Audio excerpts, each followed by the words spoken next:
बहुत समय पहले की बात है। एक छोटे से राज्य में एक अत्यंत सुंदर राजकुमारी रहती थी जिसका नाम मंदाकिनी था। उसकी सुंदरता ऐसी थी कि लोग दूर दूर से उसकी एक झलक पाने आते थे। उसकी आंखें गहरी, काली और चमकदार थीं और उसके बाल जैसे रेशम की तरह मुलायम। उसकी त्वचा दूध की तरह उज्जवल थी और उसके चेहरे पर एक मासूमियत भरी चमक थी। अपनी सुंदरता पर मंदाकिनी को गर्व था और इसी कारण उसने अपने चारों ओर एक घमंड की दीवार खड़ी कर ली थी। उसे लगता कि वह बाकी सभी से बेहतर है और किसी को भी अपने बराबर नहीं मानती थी। मंदाकिनी का घमंड इतना बढ़ गया था कि वह अपने महल के नौकरों से भी ठीक से बात नहीं करती थी। अगर कोई उसे कुछ कहता या सलाह देने की कोशिश करता तो वह उसे तुरंत अनसुना कर देती। राजकुमारी का मानना था कि उसकी सुंदरता ही उसकी सबसे बड़ी ताकत है और यही उसकी पहचान है।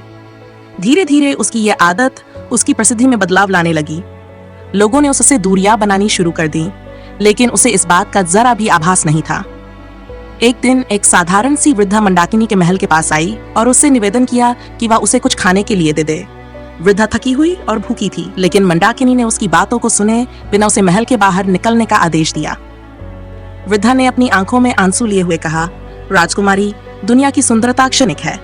बाहरी सुंदरता पर इतना गर्व मत करो। समय के साथ ये सब समाप्त हो जाएगा और तब तुम्हें इसका मूल्य समझ आएगा। लेकिन मंदाकिनी ने वृद्धा की बातों का मजाक उड़ाया और उसे वहां से चले जाने को कहा।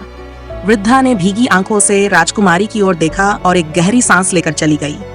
उस दिन के बाद से मंदाकिनी के जीवन में कुछ बदलने लगा। धीरे धीरे उसे महसूस होने लगा कि उसकी बाहरी सुंदरता फीकी पड़ रही है। उसके चेहरे की चमक कम होने लगी और उसकी त्वचा की कोमलता भी पहले जैसी नहीं रही। लोगों ने भी उससे मिलना जुलना बंद कर दिया क्योंकि उसके घमंड और कठोर व्यवहार के कारण कोई भी उसके पास नहीं आना चाहता था। राजकुमारी अब अकेली पड़ गई थी और उसे महसूस होने लगा कि उसकी सुंदरता से ज्यादा महत्वपूर्ण उसका व्यवहार और लोगों के प्रति उसकी संवेदनशीलता थी। अकेलेपन में जीते जीते एक दिन वह नल के बगीचे में बैठी रो रही थी कि तभी एक नन्ही सी लड़की उसके पास आई। वह लड़की साधारण कपड़ों में थी और बेहद मासूम दिख रही थी। लड़की ने राजकुमारी से पूछा, आप क्यों रो रही हैं? मंदाकिनी ने उसकी ओर देखा और अपने आंसुओं को पोंछते हुए कहा, मेरी सुंदरता अब नहीं रही और लोग मुझसे दूर चले गए हैं। लड़की ने उसकी बात ध्यान से सुनी और कहा, रानी जी, असली सुंदरता बाहरी नहीं होती, असली सुंदर दिल में होती है, जो लोगों के साथ आपके व्यवहार से झलकती है। इन बातों ने मंदाकिनी के दिल को छू लिया। उसे अब समझ आ गया था कि उसकी खूबसूरती और घमंड ही उसकी असल समस्या थी।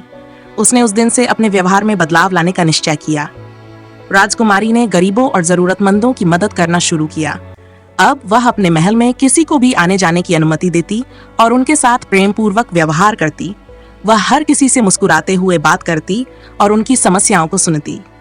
धीरे धीरे लोगों ने उसके नए रूप को अपनाना शुरू कर दिया और उसकी उदारता की तारीफ करने लगे। मंदाकिनी का यह बदला हुआ रूप देखकर लोग उससे प्रभावित हुए और एक बार फिर उसकी प्रशंसा करने लगे। लेकिन इस बार उसकी खूबसूरती नहीं, बल्कि उसकी विनम्रता और उदारता के लिए। राजकुमारी ने महसूस किया कि सच्ची सुंदरता वही है जो इंसान के भीतर होती है, जो उसे जीवन में सच्ची खुशी और संतोष देती है। इस तरह मंदाकिनी ने अपनी खोई हुई प्रतिष्ठा और आत्मसम्मान को वापस पाया। उसकी सुंदरता अब केवल बाहरी नहीं, बल्कि आंतरिक रूप में भी थी, जिसे हर कोई देख सकता था और महसूस कर सकता था। यह कहानी हमें सिखाती है कि असली सुंदरता चेहरे की चमक में नहीं, बल्कि दिल की कोमलता और आत्मा की पवित्रता में होती है।